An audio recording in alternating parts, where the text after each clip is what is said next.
భార్య: నేను అకస్మాత్తుగా తప్పిపోతే మీరేం చేస్తారండి? భర్త: ఎందుకే అలా అన్నావు? నువ్వు తప్పిపోతే నేనేం ఊరికే ఉంటాననుకున్నావా? టీవీల్లో అన్ని పేపర్లో అడ్వర్టైజ్మెంట్ ఇస్తాను, నువ్వెక్కడున్నా సుఖంగా ఉండాలని. ఏమి ఘోరం సార్ ఇది! బొద్దుగా ఉంటే కొలెస్ట్రాల్ ఉందా అని అడుగుతారు, నాజుగ్గా ఉంటే షుగర్ ఉందా అని అడుగుతారు, కోపంగా ఉంటే బీపీ ఉందా అని అడుగుతారు, సౌమ్యంగా ఉందామని చూస్తే ఏమైనా ప్రాబ్లం ఉందా అని అడుగుతారు.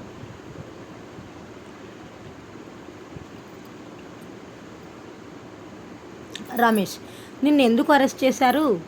సురేష్: టెస్ట్ పెట్టారు, పాస్ అయ్యాను, అరెస్ట్ చేశారు.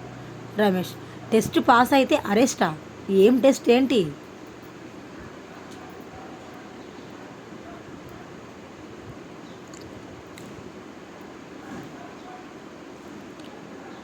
పేషెంట్: గుండెల దడ, నీరసం, జ్వరం.